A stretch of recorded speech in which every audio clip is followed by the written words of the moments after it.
¿Te acordás? Plasencia me decía, pero después de Hipona y Cartago tenemos 73, 73, 73. Falso, mentiroso. Falso, mentiroso. Porque mirá, Dale, dale, dale. hasta Gregorio Nacianceno, 73, 73. Vamos después de Gregorio Nacianceno. Epifanio, Rufino de Aquilea, Gregorio Magno, papa de la iglesia en el siglo VI. El No, papa siglo de la VI. iglesia en el siglo Espera. VI. ¿A favor del canon corto? A favor del canon corto. No, Él, tremendo. ¿sabés quién tiene esa ¿Un cita papa? en el libro de Espera. Julián? ¿Un papa? Papito. Y hay Papa que de la iglesia. ¿Pero cuál es el argumento ahí? Y ¿Cuál es el Gregorio argumento? Magno, o sea, no estamos hablando de, qué sé yo, qué No, papa San estamos hablando. Gregorio, claro, indudablemente estamos hablando de un titán de la fe. Era ese Gregorio Magno fue el que le puso el Gregorio es freno doctor a. de la iglesia, si no me equivoco. Sí, es Tiene cantidad doctor de de la escritos. iglesia. O sea, vos pones Gregorio Magno y a la par de, qué sé yo, ¿cómo se llama este otro? O el Boca de Oro. ¿Quién era el Boca de Oro? No era Juan Damasceno, era el otro. No me acuerdo ahora. No va a ser el nombre. Bueno, ya no me acuerdo. Pero vos pones la cantidad de cartas que tenía Gregorio Magno con otros padres de la iglesia. De hecho, por eso es tenido como un padre de la iglesia, por la cantidad de escritos que tenía. Y entre esos escritos, ¿sí? Entre esos escritos, niega la autenticidad, o sea, la canonicidad de los deuterocanónicos. ¿Qué tal, hermanos? ¿Cómo están? Dios les bendiga. Sean bienvenidos una vez más a su canal, Católicos por Convicción. Les habla Riviel Meléndez de Venezuela, director del Ministerio de Apologética Católica, Católicos por Convicción. Y bueno, en esta oportunidad vamos a tener una clase interesante. Vamos a desmentir un mito, ¿no?, que se repite mucho por allí cuando se quiere hablar contra el canon bíblico católico. Entonces vamos a tener, bueno, tanto una clase como también vamos a hacer algunas correcciones a pues un protestante que ustedes saben que ya hemos tratado el tema del canon con él. Sin embargo, vemos que sigue cometiendo los mismos errores, ¿no? O sea, en los canales donde lo invita, pues sigue repitiendo estos errores. Entonces esperemos que después de este video, después de esta clase, pueda entender mejor este punto. Sí, porque de eso se trata. ¿Te acordás? Plasencia me decía, pero después de Hipona y Cartago tenemos 73, 73, 73. Falso, mentiroso. Falso, mentiroso. Porque mirá, hasta Gregorio Nacianceno, 73, 73. Vamos después de Gregorio Nacianceno. Epifanio, Rufino de Aquilea, Gregorio Magno, papa de la iglesia en el siglo VI. No, el papa siglo de la VI. iglesia en el siglo VI. Espera. ¿A favor del canon corto? A favor del canon corto. No, tremendo. ¿Sabés quién tiene ¿Un esa papa? cita en el libro de Espera. Julián? ¿Un papa? Papito. Y hay Papa de la que iglesia. ¿Pero cuál es el argumento ahí? Y ¿Cuál es el Gregorio argumento? Magno, o sea, no estamos hablando de, qué sé yo, qué papa No, estamos San Gregorio, hablando. claro, indudablemente estamos hablando de un titán de la fe. Era ese Gregorio Magno fue el que le puso el Gregorio es freno doctor a. de la iglesia, si no me equivoco. Sí, Tiene doctor cantidad de la escritos. iglesia. O sea, vos pones Gregorio Magno y a la par de, qué sé yo, ¿cómo se llama este otro? O el Boca de Oro. ¿Quién era el Boca de Oro? No era Juan Damasceno, era el otro. No me acuerdo ahora. No va a ser el nombre. Bueno, ya no me acuerdo. Pero vos pones la cantidad de cartas que tenía Gregorio Magno con otros padres de la iglesia. De hecho, por eso es tenido como un padre de la iglesia, por la cantidad de escritos que tenía. Y entre esos escritos, ¿sí? Entre esos escritos, niega la autenticidad, o sea, la canonicidad de los deuterocanónicos. El argumento ya lo tienen claro. El argumento de Gabriel Asaf es que el Papa Gregorio Magno rechazó los deuterocanónicos. Aunque no es solamente argumento de Asaf, es un argumento de los que se oponen al canon bíblico católico. Y sorprendentemente hay católicos que también caen en este error. Libros católicos. De hecho, Asaf se está basando en un libro católico que toca el tema, pero muy por encima. O sea, no lo profundiza. En este caso, nosotros sí vamos a profundizar. Por eso es que siempre es importante ir a las fuentes, ir a los libros, a los académicos, profundizar en estos temas. Si de verdad nos interesa, si nos interesa la verdad, profundicemos en ello. Sí, profundicemos en estos temas. Entonces, la pregunta en cuestión es, ¿el Papa Gregorio Magno rechazó los deuterocanónicos? Respondan ustedes allí, según lo que ustedes saben, lo que ustedes han leído, lo que ustedes han escuchado. Y si no han escuchado algo o no han leído nada, igual hoy vamos a aprender, ¿sí? Pero quiero saber qué saben ustedes, qué han escuchado ustedes. ¿El Papa Gregorio Magno rechazó los deuterocanónicos? ¿No han leído sobre ellos? ¿Si han leído? ¿Han escuchado? No sé, quiero saber de ustedes primero, a ver. mientras esto va cargando, a ver si esto va mejorando.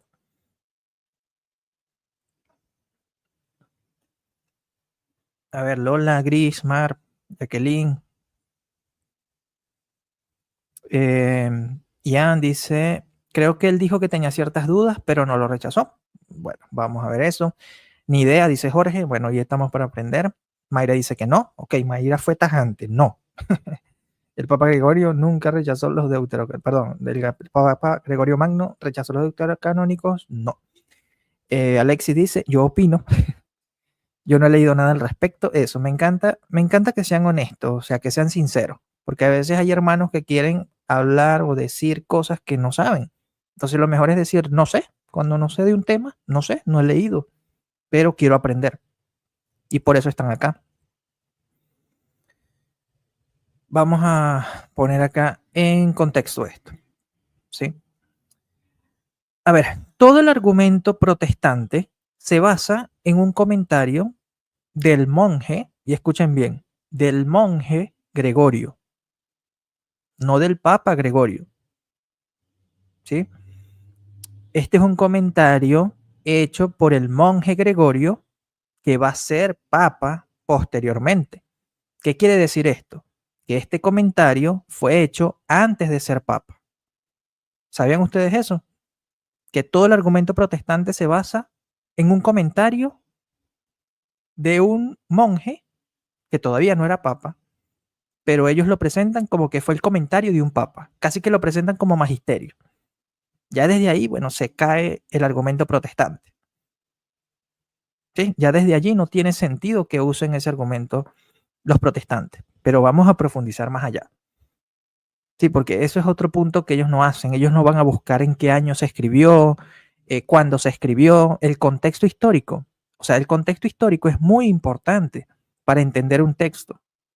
Ellos que tanto hablan de exégesis, realmente nunca hacen exégesis, porque nunca van a ver el contexto histórico, que es muy importante. Entonces, este comentario es del monje Gregorio, no del Papa Gregorio. Ya por allí vamos bien, ¿sí? Pero este comentario, vamos a ponerlo de esta manera. Ustedes saben quién fue Joseph Ratzinger, ¿no? ¿Saben ustedes quién fue Joseph Ratzinger?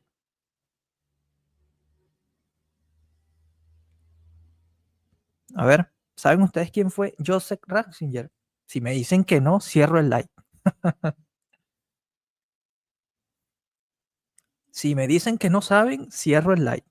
Porque católico que no sepa quién es Joseph Ratzinger está para que lo excomulgue. Bien, Jacqueline, sí. Romano dice, sí, el Papa Benedicto XVI. Bien, pero fíjense que hay que precisar algo. Hay que precisar Joseph Ratzinger y el Papa Benedicto XVI. ¿Sí? Porque lo que escribió Joseph Ratzinger no es magisterio. Lo que publicó Benedicto XVI desde, vamos a decir, su cátedra, sí es magisterio.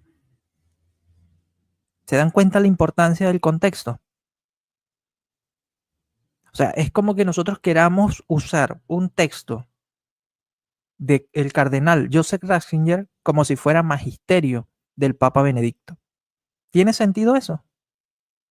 No tiene sentido, ¿verdad? Eso es lo que hacen los protestantes cuando citan este texto de Gregorio Magno o del monje Gregorio. ¿Sí? ¿Pero por qué lo hacen? Porque no van al contexto histórico. Y es más, ni siquiera la cita habla en contra del canon, perdón, de los deuterocanónicos. Porque si ustedes lo leen, este comentario ni siquiera habla contra la inspiración del libro de Macabeo. Porque ellos generalizan también. No, Gregorio Magno rechazó a los deuterocanónicos. Por eso es que quería que escucharan a Gabriel Asaf, porque él lo dice allí. ¿Y en qué se basan? En este comentario de Gregorio el monje, o del monje Gregorio. ¿Y qué dice el comentario? Vamos a leerlo. Este está en la obra Moralia que es un comentario al libro de Job, ¿sí? Hecho por el monje Gregorio. Y esto está específicamente en el libro 19, capítulo 21, párrafo 34. ¿Y qué es lo que dice el monje Gregorio? Hay que evitar al máximo la soberbia, por lo cual no actuamos de forma desordenada si presentamos un testimonio de libros, aunque no canónicos, que sin embargo fueron publicados para la edificación de la iglesia. En efecto, Eleazar, hiriendo a un elefante en la batalla, lo derribó, pero cayó bajo el mismo que mató. ¿Y qué está citando acá el monje Gregorio? Primero de Macabeos 6:46. Pero ustedes ven en algún lado que diga que está rechazando la inspiración de Macabeo. Sinceramente, en alguna parte del texto dice que Macabeos no es inspirado. Por ningún lado lo dice. Entonces, ¿por qué el protestante saca esa conclusión? ¿Por qué el protestante dice que Gregorio Magno rechazó los deuterocanónicos? No, ni siquiera está rechazando Macabeo. Y repito, no fue el Papa Gregorio, fue el monje Gregorio. Pero vamos a hablar de esto con contexto, con académicos, ¿sí? Pero este es para que entiendan en qué se basa todo el argumento protestante en esto. Y si el argumento parte de un error, obviamente la conclusión es errada. Si el argumento parte de un error, la conclusión es errada. ¿Dónde pueden encontrar ustedes este comentario? Porque fíjense que este comentario lo saqué yo de la Patrología Latina, volumen 76, columna 119. ¿Sí? Ahí ustedes pueden encontrar el texto en latín de el monje Gregorio, aunque obviamente forma parte de las obras del Papa Gregorio Magno, pero dando el contexto no podemos decir que es parte de su magisterio, como quieren hacerlo creer. Bien, vamos acá. Como les dije, este texto lo saqué de la obra de la Patrología Latina de Migne, el volumen 76, la columna 119, y aquí ustedes lo pueden ver en latín, ¿sí? Aquí está el texto en latín, pero tiene una explicación también o una nota. Esto es lo interesante, ¿no? Cuando uno profundiza en la fuente, uno se da cuenta de estas explicaciones que tiene. Fíjense, aquí está el texto en latín. El primer cuadro de arriba es el texto en latín. Aquí está citando 1 Macabeo 6:46, ¿sí? Pero si ustedes se dan cuenta, en lo que está en un circulito azul, no sé si ustedes lo ven, en el primer cuadro de arriba, hay algo que yo lo coloco con un circulito azul. ¿Sí lo logran ver? A ver, confirmen si lo logran ver, si no ponen la pantalla más grande. ¿Sí logran ver ese circulito azul? Lo que estoy señalando allí con el circulito azul, en el primer cuadro de arriba, ¿sí? Eso se conoce como una nota que uno tiene que buscar a pie de página, como cualquier libro, ¿no? Ustedes van a un libro y tiene una nota y tienen que buscarla a pie de página. ¿Qué es lo que nos está diciendo que busquemos? El A, ¿sí? La nota número A. Bueno, la nota A, ¿sí? La nota A. Y aquí la tenemos. O sea, en la parte de abajo de la página encontramos esta nota. Y ustedes dirán, Rigel, pero está en latín. O sea, no sabemos qué dice. Bueno, si saben latín, perfecto. Pero si no saben latín, aquí está la traducción. ¿Qué es lo que nos dice acá esto? Que cuando el Papa Gregorio Magno o el monje Gregorio, que a veces es complicado, ¿no? Porque uno tiene que aclarar allí. Cuando él habla de que Macabeos no está en los libros canónicos, ¿sí? Cuando dice acá un testimonio de libros, aunque no canónicos, cuando él se refiere a canónicos, no se está refiriendo a los canónicos de la iglesia, ¿sí? ¿A qué se está refiriendo? Al canon de los hebreos. Y obviamente sabemos que los judíos rechazaron el libro de Macabeos posteriormente, cuando, pues, digamos que definieron su canon, ¿no? Entonces, no está hablando del canon de la iglesia, está hablando del canon de los judíos. Por lo tanto, no tiene ni siquiera sentido usarlo contra el canon bíblico católico. ¿Sí van entendiendo este punto? Lo que Jean-Paul Migne nos dice en esta nota, que cuando él habla de los libros canónicos, está hablando es de lo siguiente, de los libros que no están insertados en el canon de los hebreos. ¿Por qué no están escritos en hebreo? Según los judíos.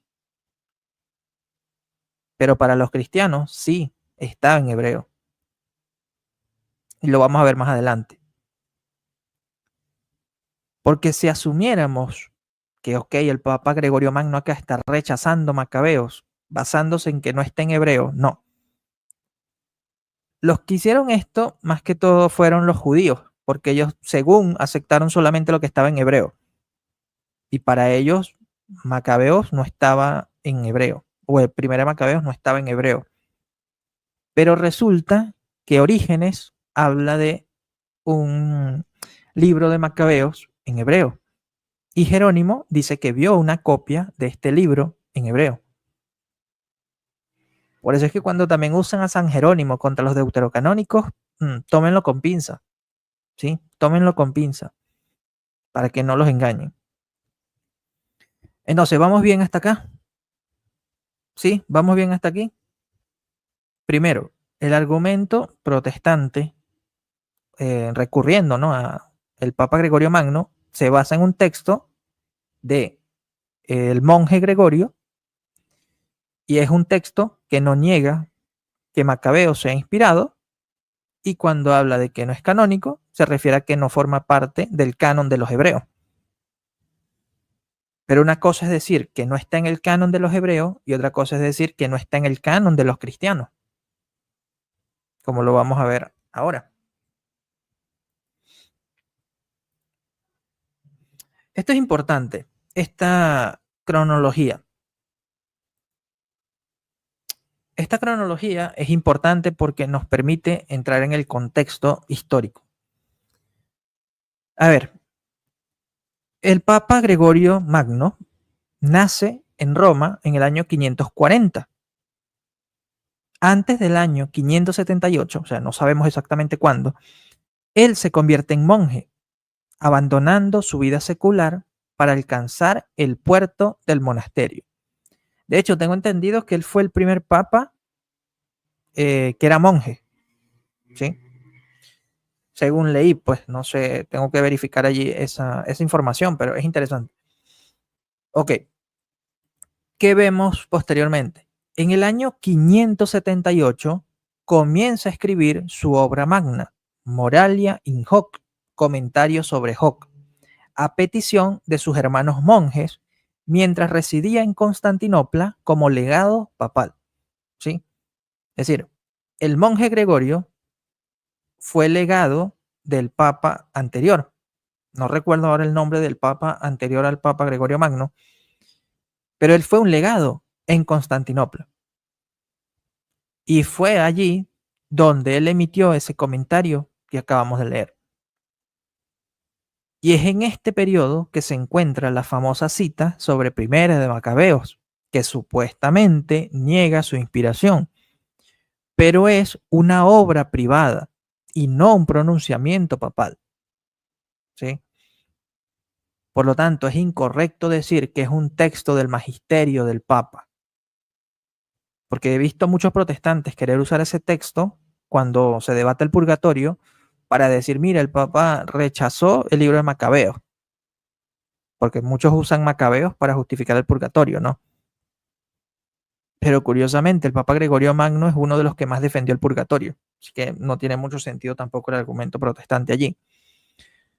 Entonces, si el libro o el comentario lo comenzó a escribir en el 578, lo escribió antes de ser papa, porque ¿cuándo es elegido papa Gregorio Magno? En el año 590, ¿sí? Y esto ustedes lo pueden verificar. O sea, ustedes busquen en internet cuándo fue elegido papa Gregorio Magno, les va a aparecer en el año 590. ¿Cuándo escribió el comentario a Hoc? en el 578. ¿Sí? O sea, es cuestión de investigar, ¿no? Pero a veces a las personas no les gusta investigar, no quieren conocer la verdad, ¿no? Sobre todo porque se dejan llevar mucho por el anticatolicismo. Entonces, aquí vamos a ver los académicos que justamente confirman lo que estamos diciendo. El comentario fue escrito antes de ser papa. Florin Curta, en su libro Greek Event in Religion, publicado en el año 2016, nos dice lo siguiente. El Papa Gregorio Magno, quien reinó del año 590 al 604, comenzó a escribir un extenso comentario sobre el libro de Job, incluso antes de su elección al trono papal. Lo inició en el año 578, mientras era apocrisarius, es decir, embajador papal o legado papal, en la corte del emperador Tiberio II en Constantinopla. ¿Sí? Tenemos otro testimonio. Aunque pues se equivoca en cuanto al año en que comenzó a escribir el comentario a Job, también nos confirma que fue antes de ser papa. Dice, Gregorio comenzó a escribir el comentario Moralia in Hoc alrededor del 583, antes de convertirse en papa en el año 590, y lo completó en el primer año de su papado. ¿Sí? Por eso les puse el ejemplo. O sea, este caso es como el del cardenal Joseph Ratzinger, que fue luego Papa Benedicto XVI. ¿Por qué es similar? Porque el cardenal Joseph Ratzinger escribió una obra sobre Jesús de Nazaret, creo que son 3 volúmenes, y él lo terminó de escribir cuando era papa, ¿sí? Pero lo comenzó a escribir antes de ser papa. Y aún así, esta obra no es magisterio. El mismo Benedicto XVI lo dijo. Este comentario o este libro de Jesús de Nazaret no es magisterio. O sea, ahí tenemos un ejemplo para entender mejor este texto de Gregorio Magno o del monje Gregorio. Otro académico que confirma esto, Christopher Kirchen. Bueno, son nombres complicados, ¿no? Christopher Kleinhans, en su obra Rouleyes Revivals Medieval Italy del 2004, una enciclopedia, volumen 1, publicado en el 2017, página 151. Ahí ustedes tienen la referencia, ¿sí? ¿Qué nos dice? El Moralia in Hoc de Gregorio, es decir, un comentario sobre el libro de Job, es un ejemplo de ello. Antes de convertirse en papa, Gregorio había servido como embajador papal en Constantinopla, donde predicó una serie de sermones sobre el libro de Job. Estos sermones fueron recogidos en taquigrafía por un estenógrafo en tablillas de cera en una escritura cursiva muy abreviada. ¿Sí? Entonces, tenemos otro académico más que confirma que ese comentario fue escrito antes de ser papa. Otro académico más, ¿sí? Para que no digan, eso lo dijo solamente uno. No, hay un consenso académico al respecto. Y aquí le estoy presentando pues parte de ese consenso. John M. Sweeney, él nos dice lo siguiente. Gregorio Magno, conocido por su erudición y por el comentario sobre Job, que escribió mientras era monje, mucho antes de ser elegido papa, en el año 590 después de Cristo. Entonces, ¿a alguien le quedó duda de cuándo se escribió el comentario? ¿A quién le quedó una duda? A ver. ¿O ya todos tienen claro cuándo se escribió ese comentario de Job? ¿Cuándo lo escribió Gregorio Magno? Antes de ser papa. Cuando era conocido como el monje Gregorio. Entonces, ojalá el protestante o Gabriel Asaf puedan entender esto. Seguimos. Esto también es importante. Sí, esto también es importante entenderlo. ¿Por qué? Porque el protestante comete el error. Él piensa que si un libro es llamado no canónico, eso quiere decir que no es inspirado. No, eso es una falacia, ¿sí? Porque es una falacia non sequitur, no se sigue. O sea, la conclusión no se sigue de la premisa. Veamos lo que nos dice el académico Lee Martin MacDonald en su libro The Canon Debate, o el debate sobre el canon, donde, bueno, hay una cantidad de académicos allí que tienen varios artículos, pero en este caso es un artículo de Lee Martin MacDonald que dice, identificando la escritura y el canon en la iglesia primitiva. la cuestión de los criterios, ¿sí? ¿Qué nos dice él? La suposición tradicional de que los primeros cristianos creían que solo los escritos canónicos eran inspirados es muy cuestionable, ¿sí? O sea, los primeros cristianos no llamaban solamente canónico a lo que consideraban inspirado, pues podían haber libros que no eran canónicos, pero eran inspirados. Y esto es lo que nos está diciendo acá Lee Martin McDonald. Porque muchos han suponido, supuesto, como se diga, que los primeros cristianos creían que solo los escritos canónicos eran inspirados, pero esa idea es muy cuestionable. La noción rabínica de que cuando los últimos profetas, Ageo, Zacarías y Malaquías, murieron, el Espíritu Santo cesó en Israel, esta es una idea que también tienen muchos protestantes, simplemente no era compartida por la iglesia. A partir de su propia investigación sobre los padres de la iglesia hasta el año 400 después de Cristo, Kaelin, que es otro académico, dice, no encontró un solo ejemplo en que un escrito ortodoxo, pero no canónico, fuera calificado de no inspirado. Tal designación estaba reservada para los autores heréticos. Es decir, si un cristiano quería catalogar un libro como no inspirado, lo que decía es que era herético, ¿sí? Solamente así tú podías saber cuándo un libro era inspirado, o mejor dicho, cuando un libro se negaba su inspiración, era porque se decía tajantemente que era herético. Por ejemplo, los apócrifos gnósticos, ¿sí? Aquellos apócrifos gnósticos obviamente no eran inspirados y eran calificados como heréticos. Pero nunca se le llamó a un deuterocanónico no inspirado o herético. ¿Se dan cuenta? Que esa es la parte que falta en el razonamiento del protestante. Por eso es que los católicos tenemos, bueno, total evidencia a favor de nuestro canon. Y el protestante tiene que hacer malabares para negar el canon bíblico. ¿Sí? No hay, digamos, argumentos que puedan usar los protestantes contra el canon bíblico católico, contra los deuterocanónicos. Tienen que ignorar muchas cosas o suponer otras, como en este caso, suponer que solamente los escritos canónicos eran inspirados. Y para los cristianos, pues no es así. Y vamos a dar un ejemplo. Fíjense este ejemplo. El testimonio de San Jerónimo. ¿Sí? Libros, bueno, ahí se dio un error, no sé por qué, tuve un error ahí en la diapositiva. Libros no canónicos que eran inspirados. El testimonio de San Jerónimo. A muchos les gusta usar a San Jerónimo, ¿no? Para hablar contra los deuterocanónicos. Pero fíjense lo que nos va a decir acá San Jerónimo sobre los libros de Apocalipsis y Hebreos. Yo les pregunto a ustedes, ¿los libros de Hebreos y Apocalipsis son inspirados por Dios? ¿Eran reconocidos como inspirados por Dios por la iglesia? Apocalipsis y Hebreos eran reconocidos como inspirados por Dios por la iglesia. ¿Sí o no? ¿Sí? No, dice Romano. El libro de Apocalipsis y la carta a los Hebreos era reconocido como inspirado por los cristianos. ¿Sí o no? Esa es la pregunta. El libro de Apocalipsis y la carta a los Hebreos era reconocido como inspirado por Dios, por los cristianos, ¿sí o no?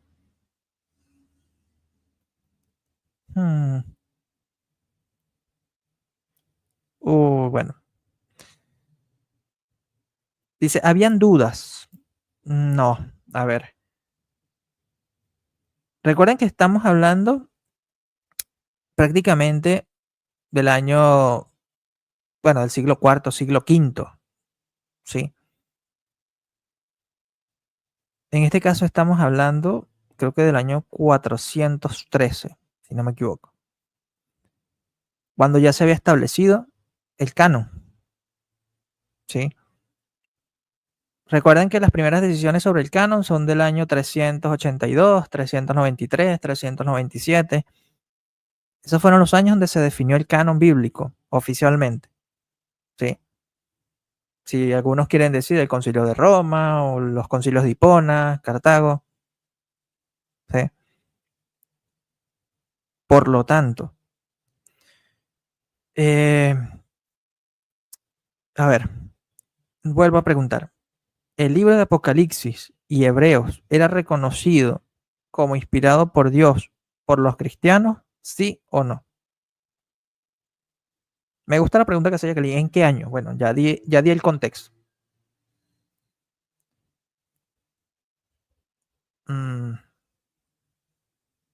Sí, dice Jacqueline. Sí, dice Romano. Jorge dice sí. Nelson, sí.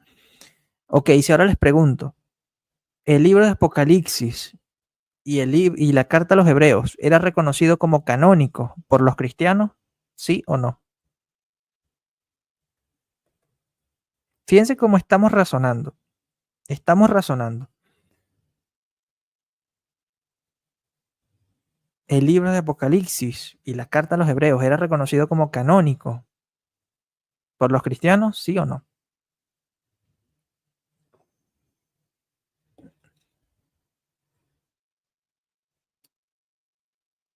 A ver, ahí cambia la cosa. Dice, Ana Siria dice no. ¿Ven cómo es importante razonar esto? No es simplemente una respuesta sí, no. O sea, yo lo estoy poniendo es como que a pensar. La respuesta no es solamente sí o solamente no, sino hay que razonar esto. Vamos a leer este comentario de San Jerónimo, ¿sí? Y luego ustedes van a dar su respuesta a las preguntas que les hice. Dice San Jerónimo en su carta 129.3 a Dardanio lo siguiente. Hay que decir a los nuestros que esta carta, intitulada a los hebreos, o sea, está hablando de la carta a los hebreos, es aceptada como del apóstol Pablo, no solo por las iglesias de Oriente, sino por todos los escritores eclesiásticos antiguos de lengua griega, aunque la mayoría se le atribuyen a Bernabé o a Clemente. Y nada importa de quién sea en concreto, pues en todo caso es de un hombre de iglesia y diariamente es confirmada con la lectura de las iglesias. Y si la costumbre de los latinos, y escuchen bien acá, no la incluye entre las escrituras canónicas, ¿qué está diciendo Jerónimo? Si la costumbre de los latinos no la incluye entre las escrituras canónicas, tampoco las iglesias griegas. ¿Cómo entienden ustedes eso? ¿Será que Jerónimo estaba negando que Hebreos era inspirado? ¿Que los latinos negaban la inspiración de la carta a los Hebreos? A ver quién me responde ahora.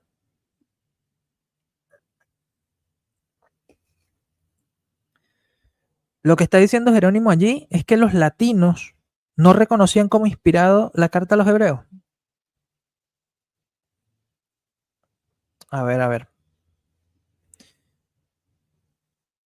Vamos a ver qué me responden mis hermanos. Y si no saben, no, o sea, no tienen una respuesta definitiva, háganlo saber. O sea, aquí estamos para aprender. Pero es importante hacerse estas preguntas.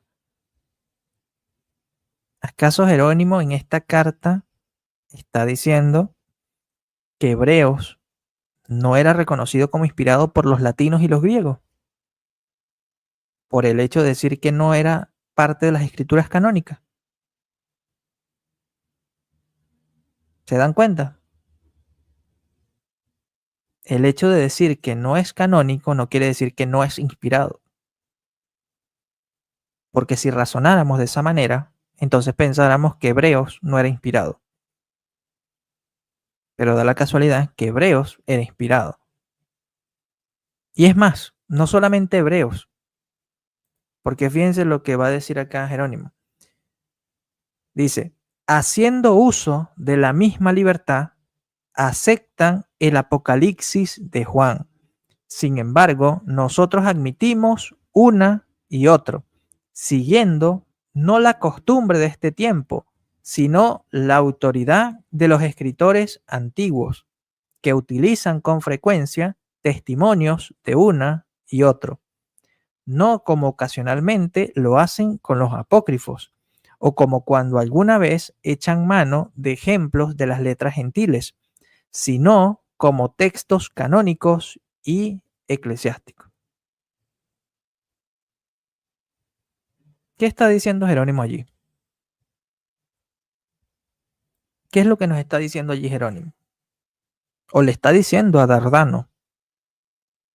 Le dice, aunque hayan libros que no se consideren canónicos por ciertas iglesias, estos libros son inspirados y los tratamos como textos canónicos y eclesiásticos. ¿Por qué? Porque los usa la iglesia. Pero es muy diferente a los apócrifos. Y hay que tener cuidado también con ese término, apócrifo, porque muchos piensan que apócrifo es igual a deuterocanónicos. No. Si vamos al contexto, cuando Jerónimo escribe esta carta, ya se hace una distinción entre los apócrifos y los deuterocanónicos. Por eso los deuterocanónicos son los libros que se leen en la iglesia.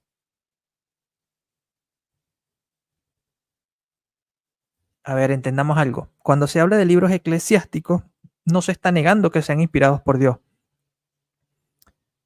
Solamente que se usan en la iglesia. Puede ser inspirado, pero no canónico. Correcto. Correcto. Que eso es justamente lo que decía acá Lee Martin McDonald. Porque muchos suponen que los primeros cristianos creían que solo los escritos canónicos eran inspirados. Pero esa idea es muy cuestionable, porque encontramos que textos que no eran canónicos eran considerados inspirados. ¿Sí? Por lo tanto, el hecho de decir que un texto es no canónico no quiere decir que no es inspirado, no. Pero vamos a tener la clave, ¿no? La clave para entender esto. ¿Cuál es la clave para entender? La distinción eclesiástica. La clave está en que el término no canónico se refería a su estatus en el canon oficial, especialmente para la liturgia, pero no negaba su autoridad como escritura o su utilidad para la enseñanza moral y la edificación. Es precisamente lo que San Gregorio dice. Si volvemos a leer el comentario a Hawke, dice, libros que han sido publicados para la edificación de la iglesia. ¿De qué otra forma se le llama? Libros eclesiásticos. Los libros eclesiásticos eran considerados inspirados por Dios, aunque no formaran parte del canon litúrgico de alguna iglesia. ¿Qué queremos decir con canon litúrgico? Que se usaba en la liturgia. Se los pongo de esta manera. Hay iglesias ortodoxas que no usan el Apocalipsis en la liturgia. O sea, no leen el Apocalipsis en la liturgia. ¿Pero eso quiere decir que nieguen que es inspirado? No. Una cosa es que no se use en el canon de la liturgia y otra cosa es que no sea inspirado. Pero como leímos la cita de Lee Martin McDonald, bueno, citando a Kailin, realmente los cristianos cuando querían decir que un libro no era inspirado por Dios es porque era herético. Pero los libros eclesiásticos eran usados igual que los libros canónicos, porque estaban a la par. Por eso vemos que los padres de la iglesia citan los textos canónicos y deuterocanónicos sin diferencia. Los citan como escritura. Y Gregorio Magno no es la excepción. Gregorio Magno cita los textos deuterocanónicos como escritura. Por eso es un error decir que Gregorio Magno rechazaba los deuterocanónicos. O sea, eso lo puede decir alguien que realmente ignore los escritos de Gregorio Magno. A ver, ¿vamos bien hasta aquí? ¿Se ha entendido hasta aquí? Dígame si se va entendiendo. Si no, recuerden que es una clase. Si no se entiende, pregunten. O repite. Y yo busco la manera, ¿no?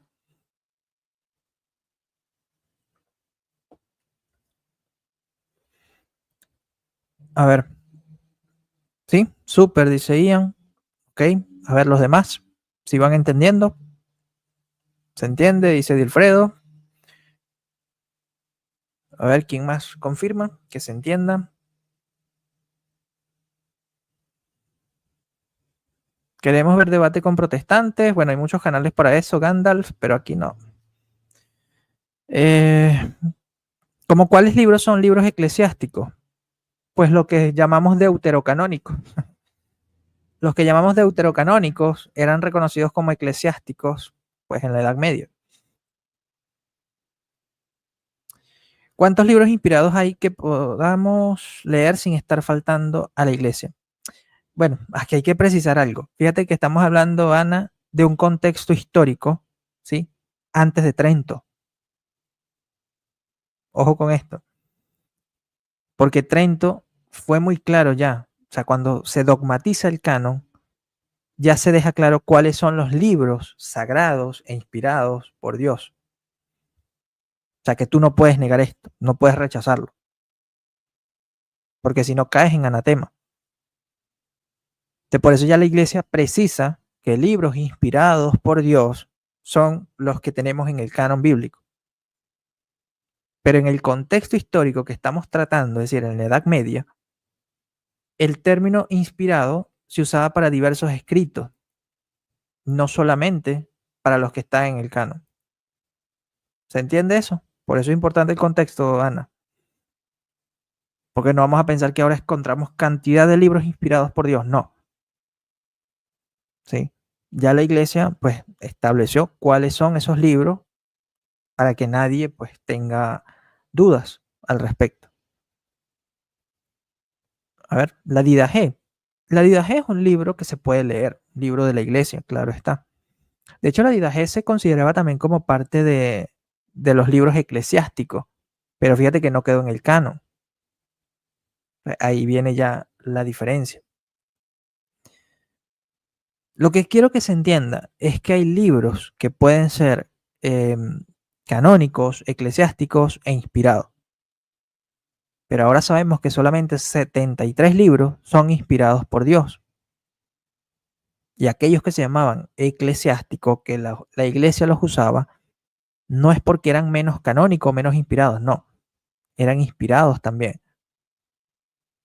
Pero cuando ya la iglesia define cuáles son esos libros, pues ya sabemos cuáles son. ¿Cuáles son? Vamos a ver eso, ¿sí? Vamos a ver eso. Bien, vamos a seguir acá. Sigamos analizando el caso del Papa Gregorio Magno. Un académico católico nos dice que Gregorio Magno citaba a los deuterocanónicos como sagrada escritura. Esto lo dice Jean-Baptiste Malou en su libro La lectura de la Biblia en lengua vulgar, juzgada según la escritura, la tradición y la sana razón. Tomo 2. Si ustedes pueden comprar este libro, se los recomiendo. Este libro refuta todos los argumentos de los protestantes contra el canon. ¿Sí? Es un libro, bueno, del siglo XIX, pero es un libro que no tiene pérdida. Lamentablemente, muy poco conocido. Yo creo que ustedes no conocían este libro. Yo no he visto que este libro lo hayan citado en algún canal de YouTube. Pero es una joya, ¿sí? Y este libro está en Amazon porque ahora lo están reimprimiendo. A pesar que es un libro antiguo, tiene contenido brutal. Como les digo, este libro refuta los argumentos de los protestantes contra los deuterocanónicos. Así que se los recomiendo. Pero por eso lo cito acá, ¿sí? Por eso lo cito acá. ¿Qué nos dice Jean-Baptiste Malou? Gregorio Magno conocía bien las tradiciones de la iglesia romana, así como las de las iglesias de África y España. Hay pocos libros sagrados que haya citado con más frecuencia, fíjense lo que nos va a decir, que el eclesiástico. Y en cuanto a los otros deuterocanónicos, como Tobías, Sabiduría y los fragmentos de Daniel, los empleó del mismo modo que los demás libros canónicos. ¿Sí? Entonces muchos dirán, pero esa es una afirmación gratuita, porque eso lo está diciendo un católico. ¿no? Vamos a conocer los textos de Gregorio Magno, a ver si es verdad lo que está diciendo acá Jean-Baptiste Malou.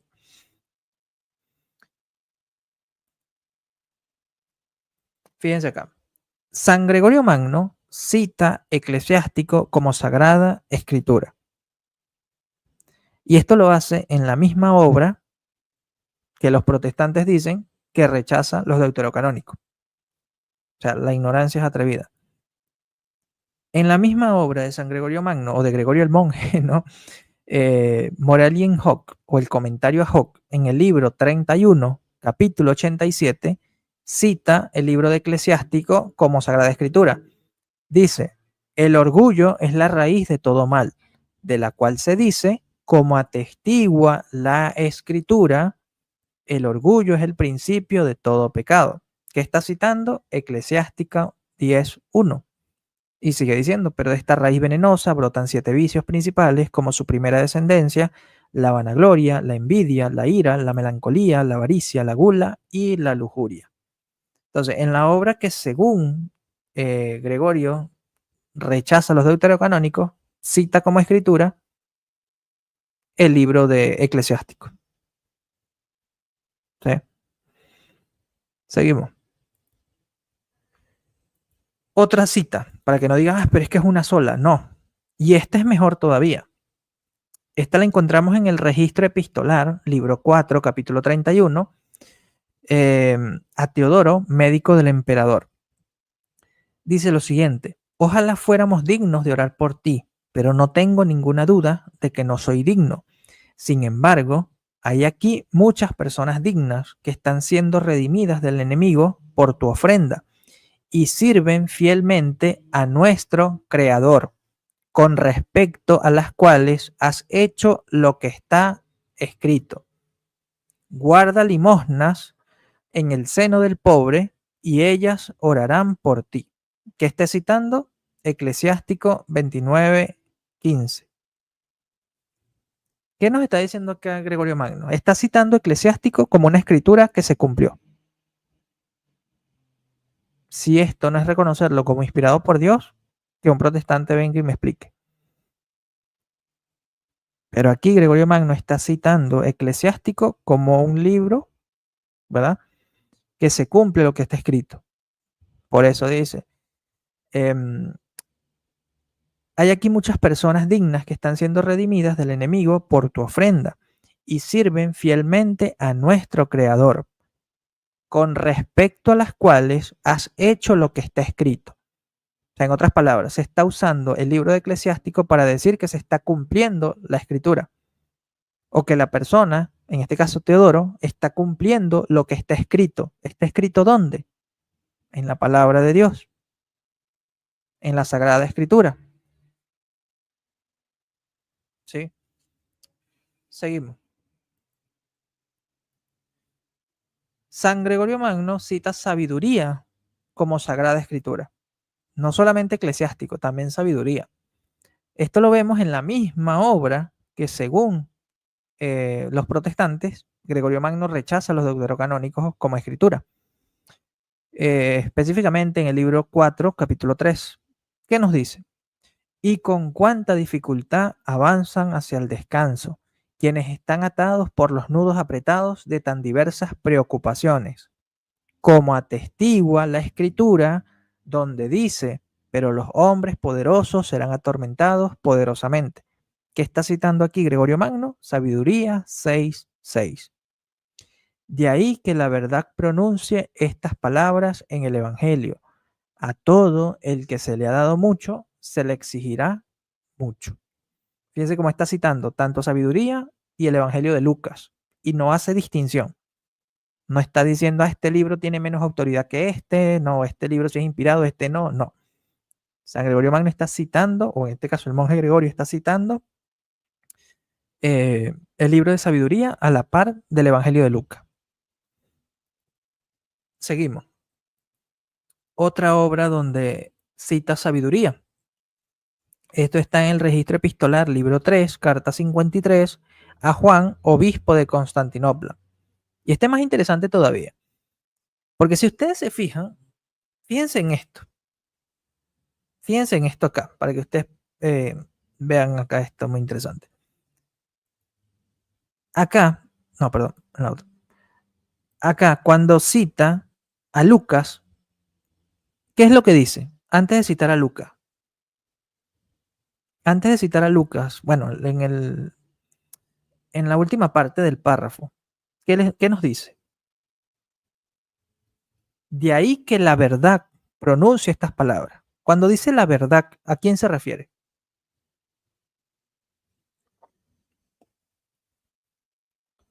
Cuando Gregorio Magno dice la verdad pronuncie estas palabras, ¿a qué se refiere?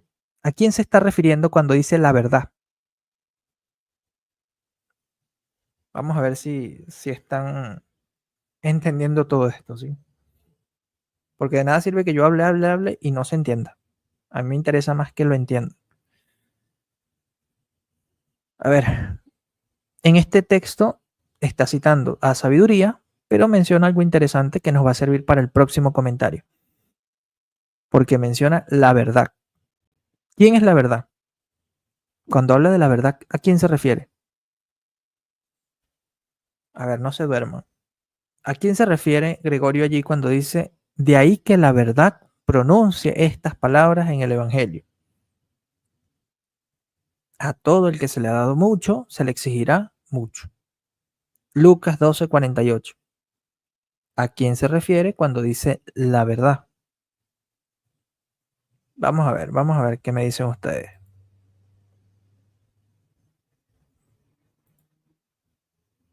Jesucristo, Jesucristo. ¿Y Jesucristo es? ¿Quién es Jesucristo? ¿Quién es Jesucristo? Por si acaso alguien por allí no sabe. ¿Quién es Jesucristo?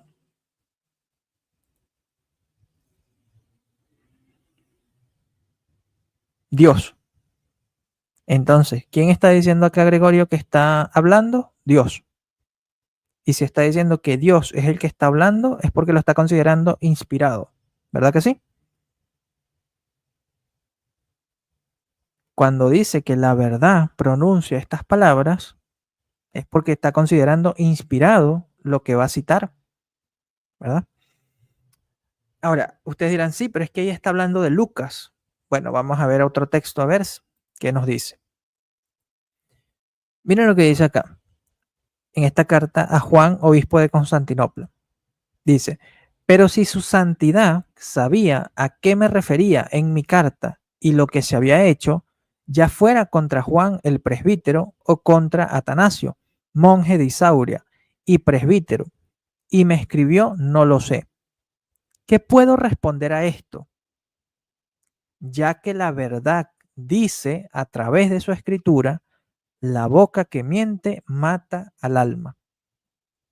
Vean cómo está usando otra vez la expresión. La verdad dice. ¿Y a qué está citando? El libro de Sabidurías 1:11. ¿Está reconociendo o no está reconociendo como inspirado por Dios el libro de sabiduría? Ya creo que la respuesta es sencilla. Sí. Está reconociendo como inspirado por Dios el libro de sabiduría, porque está usando la misma expresión, la verdad. Y si es la verdad, es Dios. Y si es Dios quien está hablando, es porque es inspirado el escrito que está citando. ¿Se dan cuenta? Entonces es absurdo que digan que Gregorio Magno rechazó los deuterocanónicos cuando encontramos estos textos, estas expresiones. Pero si aún no es suficiente, sigamos. Ahora va a citar a Tobías como escritura. ¿Sí? Y esto lo leemos en la Regla Pastoral, libro 3, capítulo 20. ¿Qué nos dice Gregorio Magno? Para que no den nada en absoluto a aquellos a quienes deben dar algo, que escuchen lo que está escrito. ¿Sí? Y aquí va a citar textos de la Escritura. ¿Y qué texto cita Gregorio Magno? Cita Lucas, dice, dale a todo el que te pida, Lucas 6:30. Para que no den algo, por poco lo que sea, a aquellos a quienes no deben dar nada en absoluto, que escuchen lo que está escrito. ¿Y qué va a citar? Haz bien al hombre bueno y no recibas a un pecador. Haz bien al humilde y no des al impío. Eclesiástico 12:4. ¿Y qué más va a citar? Y de nuevo, pon tu pan y tu vino sobre la tumba del justo, pero no comas ni bebas de ello con los pecadores. Tobías 4:17. O sea, aquí está citando el Evangelio de Lucas, el libro de Eclesiástico y el libro de Tobías. O sea, 3 libros inspirados por Dios. Y en ningún momento hace una distinción. En ningún momento dice, sí, Lucas es inspirado y Eclesiástico y Tobías no. No, lo está citando tal cual. ¿Sí? Entonces ya vemos que Gregorio Magno cita Eclesiástico, Sabiduría y Tobías. Y ustedes dirán, sí, pero faltan los otros libros. No, es que no es necesario que cite todos los libros. Ni Jesucristo citó todos los libros del Antiguo Testamento. ¿Sí? O sea, aquí lo importante es entender cómo Gregorio Magno refuta esa idea de que rechazaba los deuterocanónicos. Y lo comprobamos leyendo sus propios escritos.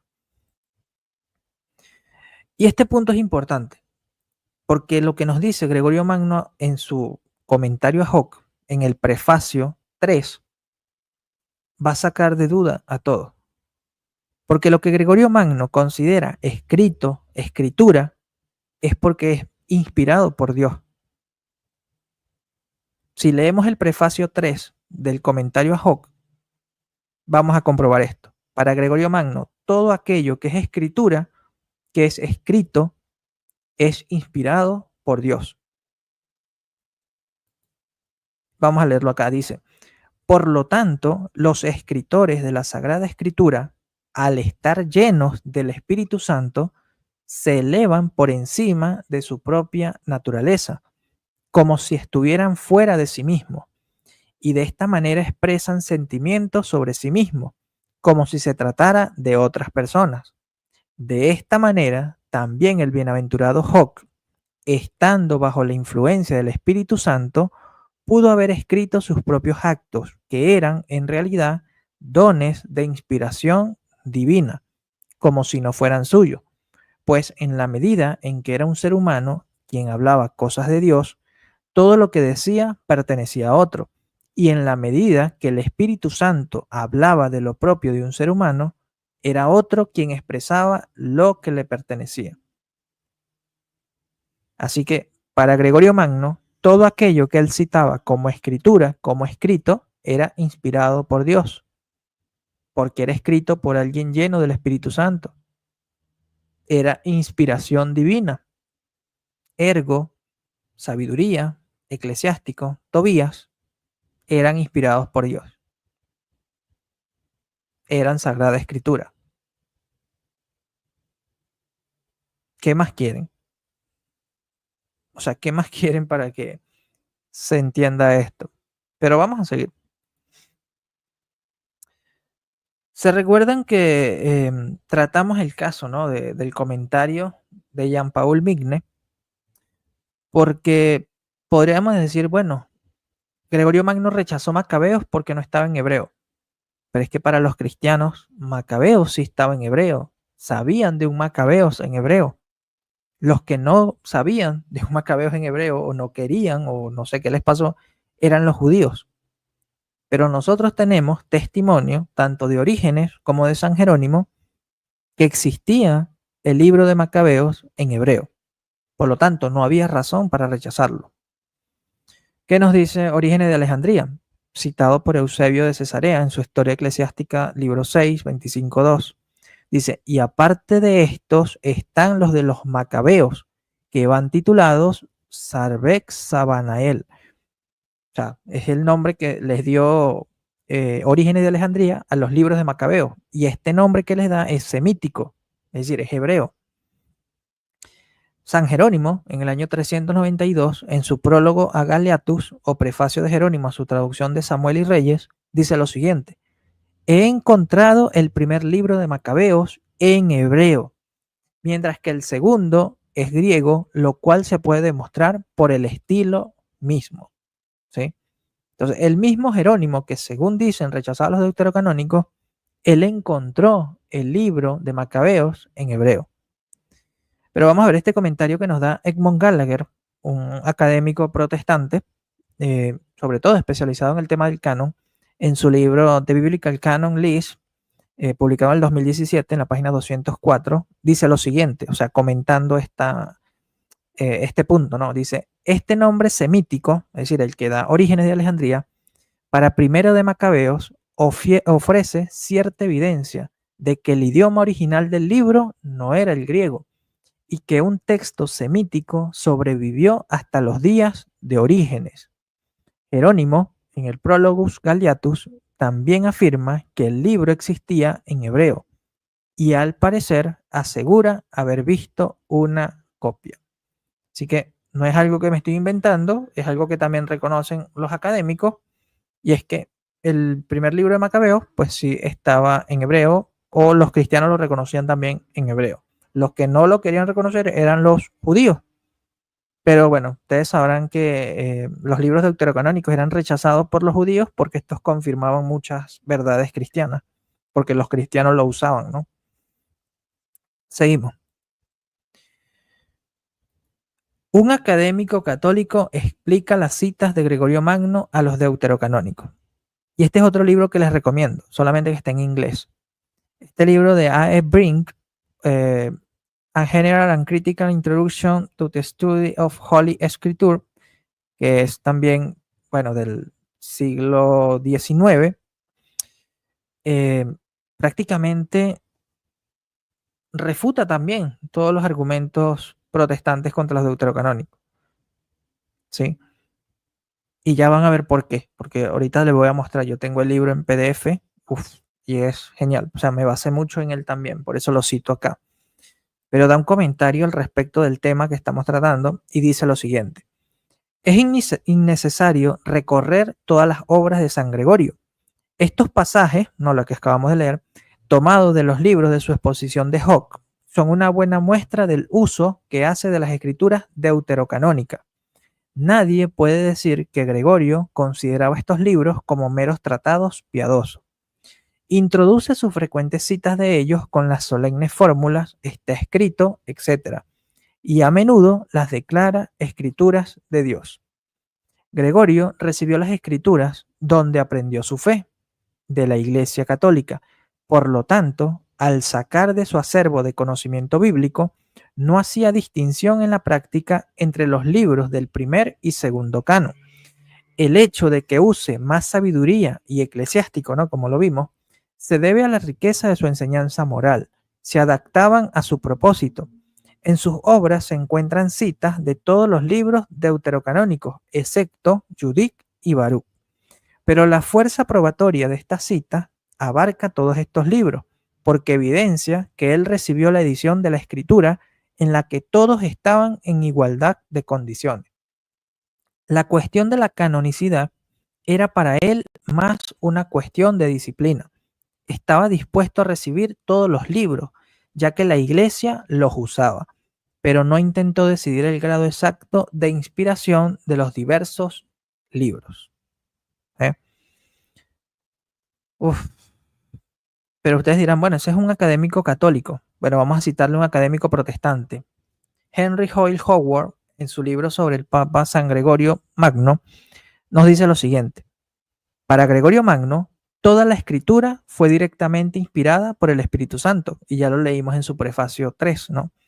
Dice, es completamente evidente que en lo que respecta al canon, Gregorio siguió el de la versión antigua, que había sido afirmado, ojo acá, por 3 concilios africanos y en la carta del Papa Inocencio al obispo gálico Exuperio. Él solía citar los llamados libros apócrifos, es decir, los deuterocanónicos, como si estuvieran exactamente al mismo nivel que otras partes de la escritura.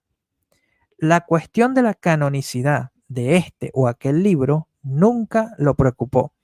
Aceptó la Biblia tal como la Iglesia se la había entregado.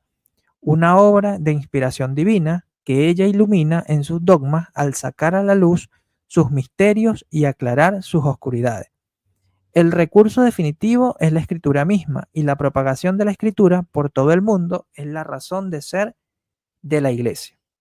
Esto lo pueden leer en el libro San Gregorio el Grande, de Henry Hoyle Howard, página 244-246, ¿no? Que trata justamente este punto que estamos hablando acá. Pero como ven, según este académico protestante, Gregorio Magno seguía el canon de los concilios africanos y de la carta del Papa Inocencio. ¿De cuáles son los libros que estos concilios africanos definieron como canon y cuáles son los libros que la carta del Papa Inocencio a Exuperio definieron como canon? ¿Será que rechaza los deuterocanónicos o los incluye?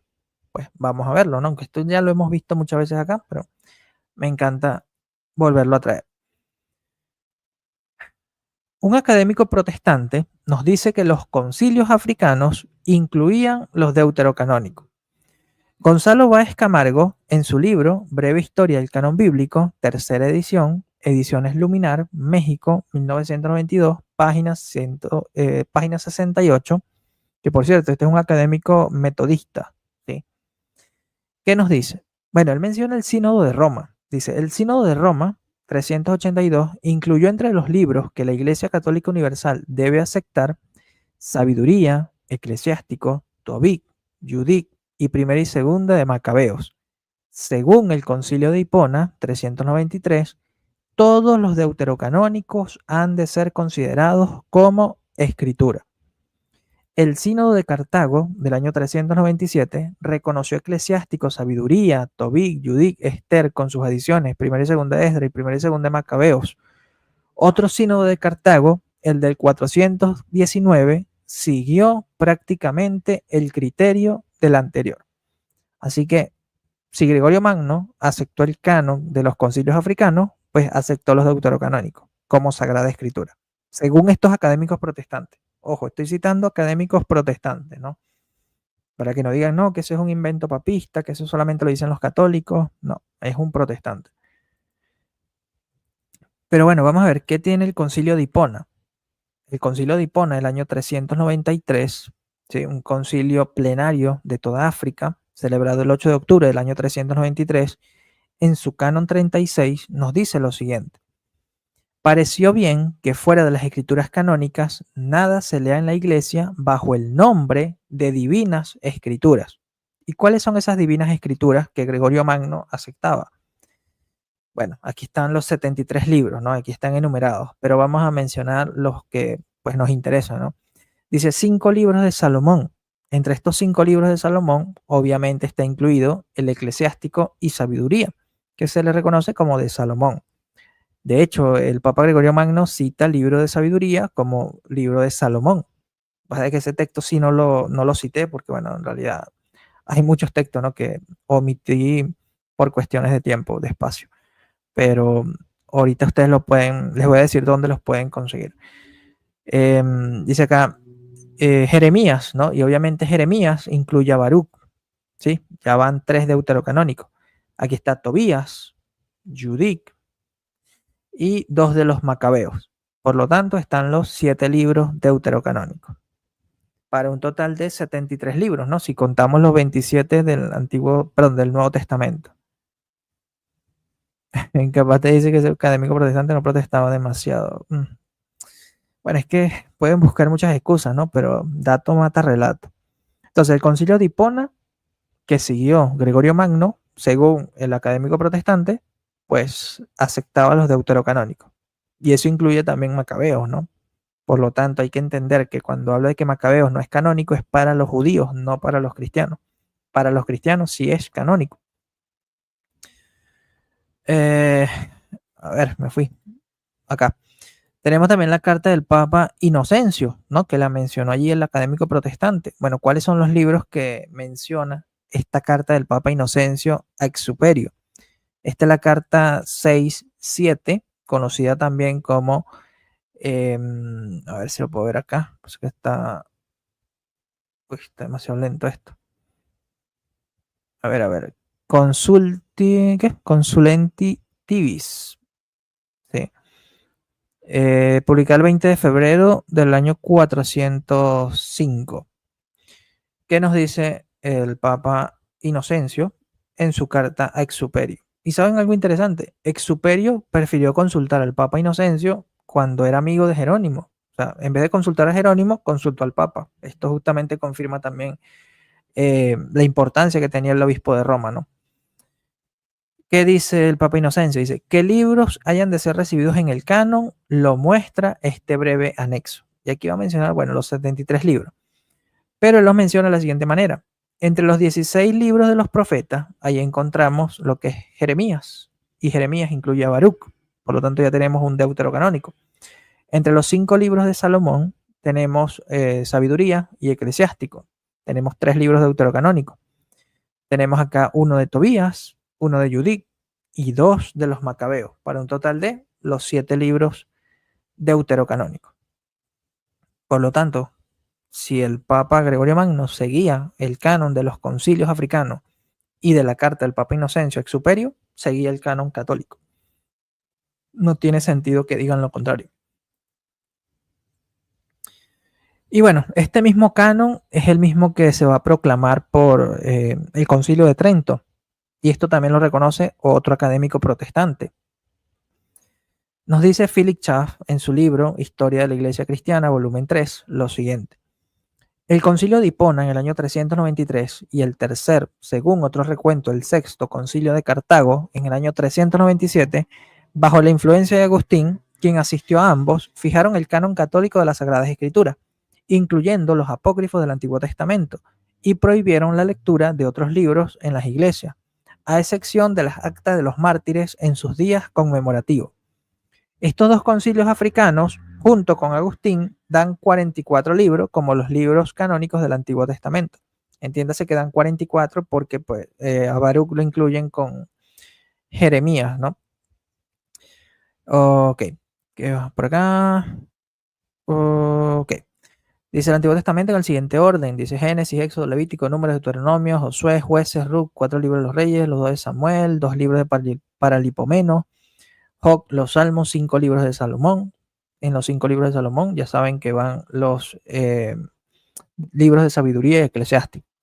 Los 12 profetas menores, Isaías, Jeremías obviamente incluye a Baruch, Tobías, Judith y los 2 libros de los Macabeos. Y lo más interesante es que dice lo siguiente, esta decisión de la iglesia de ultramar, sin embargo, estaba sujeta a ratificación y la concurrencia de la sede romana la recibió cuando Inocencio I y Gelasio repitieron el mismo índice de libros bíblicos. Este canon permaneció inalterado hasta el siglo XVI y fue sancionado por el Concilio de Trento en su 4ª sesión. O sea, es el mismo canon. El canon que se definió en los concilios africanos del siglo IV y V es el mismo canon que va a ser definido en Trento, que a su vez es el mismo canon que fue proclamado en Florencia y a su vez es proclamado también en Censo, ¿no? Entonces, bueno, el protestante pierde el tiempo cuando quiere negar esto, ¿no? Uf, ¿y qué más le podría mostrar? Creo que ya hemos mostrado lo suficiente, ¿no? No sé si a alguien le quedó dudas, quedó todo claro. No sé si me pudieron ver bien, si me pudieron escuchar bien, pero ahí lo intentamos, ¿sí? Ahí lo intentamos, ahí tienen toda la información. Este es el libro que les recomiendo. A ver si me deja proyectarlo acá. Vamos a ver. Aquí está. Este es el libro que les recomiendo, ¿sí? Este tiene una refutación completa a los argumentos protestantes contra los deuterocanónicos, al igual que el otro de Jean-Baptiste Marlowe, pero este en inglés creo que está más completo, sobre todo cuando cita los textos deuterocanónicos por los padres de la iglesia, como ustedes van a ver acá. Hay más de 100 citas, fíjense acá, de la página 220 en adelante, encontramos, miren, cantidad de textos de las obras de Gregorio Magno que hacen referencia a los deuterocanónicos como Sagrada Escritura. Y él lo pone de esta manera, ¿no? El comentario a Job, libro 1.36, cita Eclesiástico 2.14. El comentario a Job, libro 1.55, cita Eclesiástico 2.16. Bueno, el mismo, ¿no? El 55 cita, perdón, el mismo libro 2:20 cita, sí, sabiduría. Sabiduría 1:7, pero lo que más cita es eclesiástico y sabiduría. Eclesiástico, sabiduría. Pero aquí los encuentran todos. O sea, fue una recopilación completa que hizo A.E. Brink. A.E. Brink se llama este académico. Sí, aproximadamente son 100 citas. Pero bueno, para el que quiera creer, tenemos muchas razones. Para el que no quiera creer, pues no tenemos ninguna.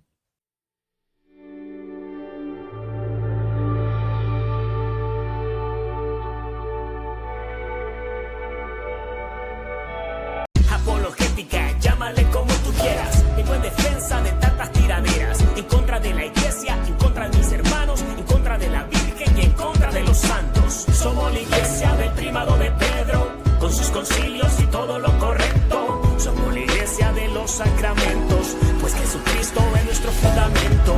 Somos la iglesia que reza el rosario.